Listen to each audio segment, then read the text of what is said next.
graph of y is equal to cot x.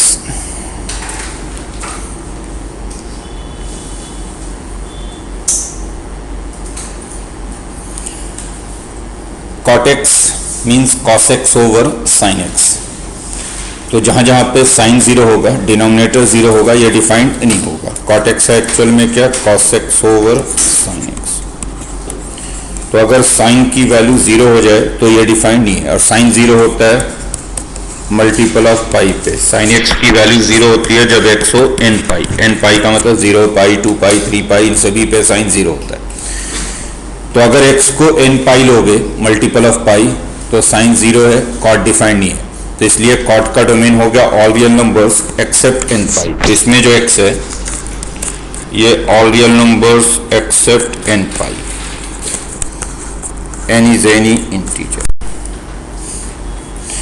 tan की theory cot का range भी all real number है और पीरियड इसका भी पाई. tan और कॉट दोनों का पीरियड पाई.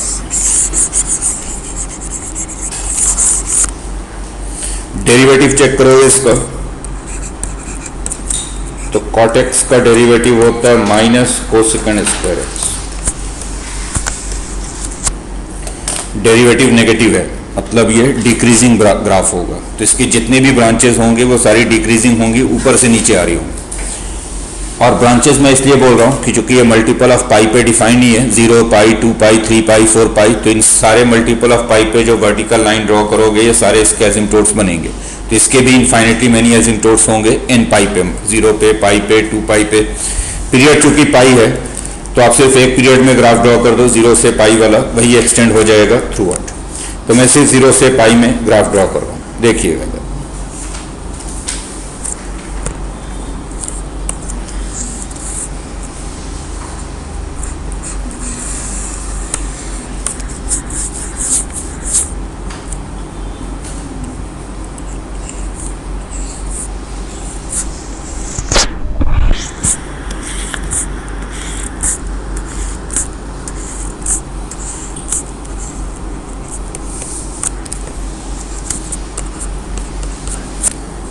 जीरो ये होगा पाई, ये 2 पाई.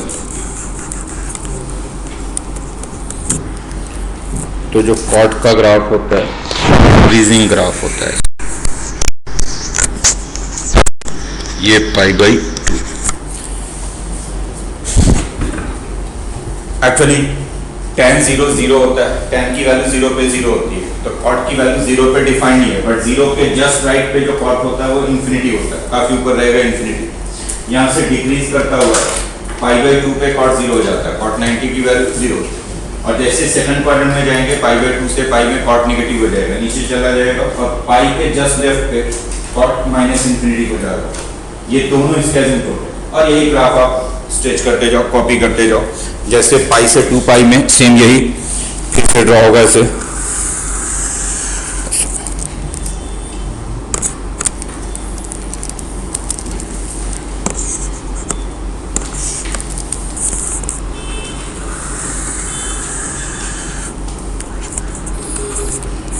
ये 2 पाई,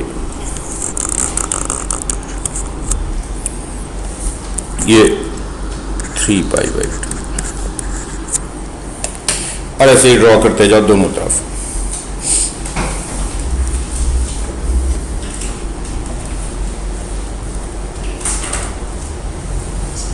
एक ब्रांच से दिमाग में रख लो कि 0 से पाई में कॉट डिक्रीजिंग है, 0 पे इन्फिनिटी है, डिक्रीज करता हुआ माइनस इन्फिनिटी तक जाता है, ऊपर से शुरू होगा गिरता हुआ माइनस इन्फिनिटी. देन जैसे ही पाई से 2 पाई 2 पाई से 3 पाई, और ये जितने भी वर्टिकल लाइंस आपको दिखाई दे रहे हैं ये सारे इसके एसिम्पटोट्स का काम करें.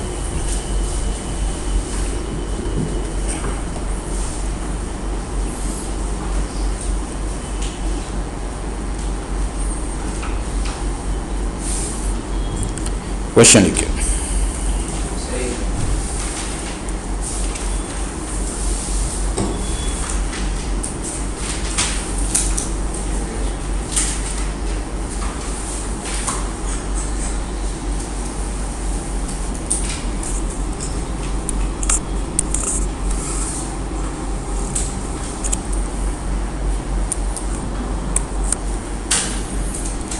F x is equal to under root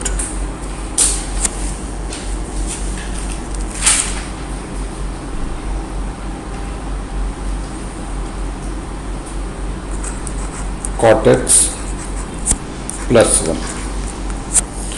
Find its domain and range.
हो गया।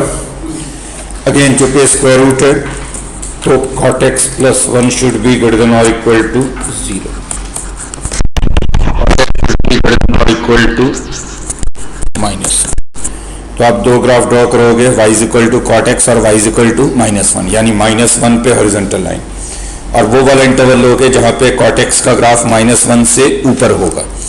तो ये cot x का ग्राफ है, एक लाइन हमने ड्रॉ कर दिया -1 पे, ये लाइन है y इज इक्वल टू -1। सिर्फ एक ब्रांच को देख रहा हूं जो 0 से पाई वाला ब्रांच है। cot -1 बनेगा 3π/4 पे 135 डिग्री पे, π/4 पे cot 1 होगा, 135 पे cot -1 होगा। क्योंकि -1 से ऊपर वाला ग्राफ चाहिए आपको, cot x ग्रेटर देन और इक्वल टू -1 है, ये -1 करेगा, इसके ऊपर ग्राफ चाहिए, तो इसके ऊपर ये ग्राफ हो गया। कहां से कहां तक? तो 0 से 3π/4 तक। जनरल बोलोगे तो nπ + 0 से nπ + 3π/4। -1 पे चूंकि इक्वलिटी है तो 3π/4 वाले साइड पे क्लोज होगा, 0 वाले साइड पे तो ओपन ही रहेगा क्योंकि 0 पे cot डिफाइंड नहीं है। तो x की वैल्यू हो गई nπ + 0 to nπ + 3π/4। तो डोमेन हो गया इसका, जो फंक्शन था उसका डोमेन हो गया nπ + 0 to nπ + 3π/4। सॉरी उल्टा लिख दिया, 0 वाले साइड पे ओपन है और 3π/4 वाले साइड पे क्लोज है, where n is any integer.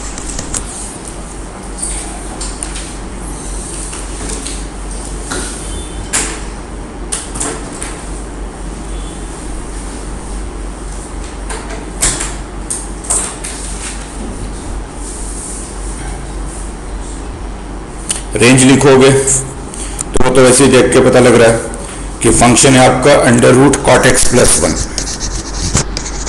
तो मिनिमम वैल्यू तो इसका 0 ही होगा क्योंकि रूट के अंदर नेगेटिव होगा नहीं, और कॉट चूंकि मैक्सिमम इन्फिनिटी तक जाएगा तो फंक्शन भी मैक्सिमम इन्फिनिटी तक जा रहा होगा, तो 0 से लेकर इन्फिनिटी। कॉट की वैल्यू इन्फिनिटी तक जाएगी, जैसे 0 के जस्ट राइट पे देखेंगे तो कॉट इन्फिनिटी होगा, तो इसलिए फंक्शन भी इनफाइनाइट बनेगा। Next,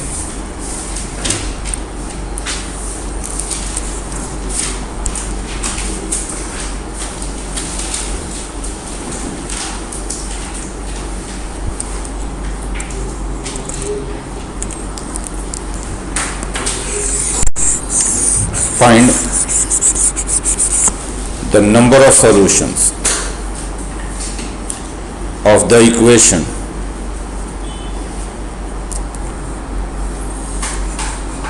x minus cot x is equal to 0। इसमें जो x वेरी कर रहा है ये 0 से 2 पाई तक है, तो अगर x 0 से 2 पाई में तो इसके कितने सॉल्यूशन?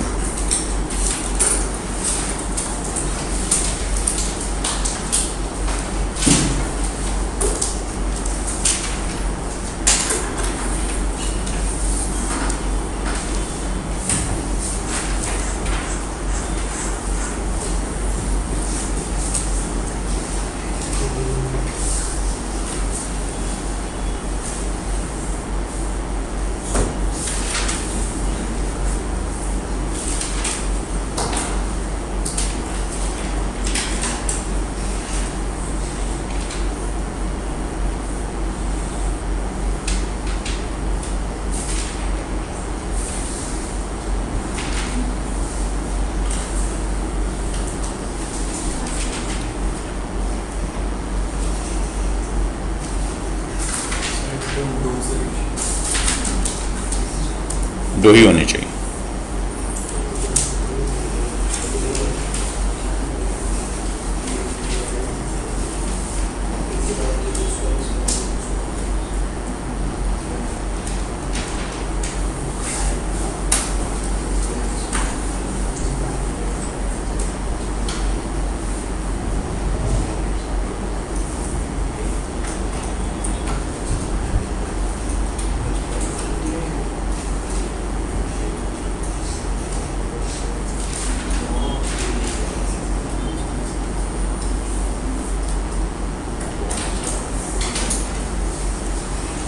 हो गया। आप इस इक्वेशन को ये लिख दो, x is equal to cot x. दो ग्राफ ड्रॉ करो, y is equal to x, y is equal to cot x. और बहुत दूर नहीं जाने से 0 से 2 पाई तक ही देखना है। 0 से 2 पाई में ये दोनों कितनी बार इंटरसेक्ट करेंगे ये देखना आपको। तो इसी में 0 से 2 पाई में मैंने ऑलरेडी ग्राफ ड्रॉ किया हुआ है।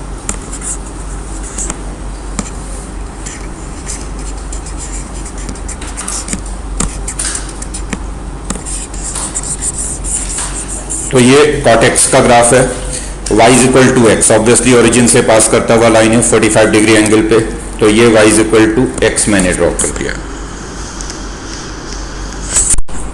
This is the line y is equal to x, origin से पास करेगा 45 डिग्री एंगल पे x एक्सिस के साथ। तो ऑब्वियसली ये दो इंटरसेक्शन है इसका cot x के साथ, और दूसरा यहाँ पे।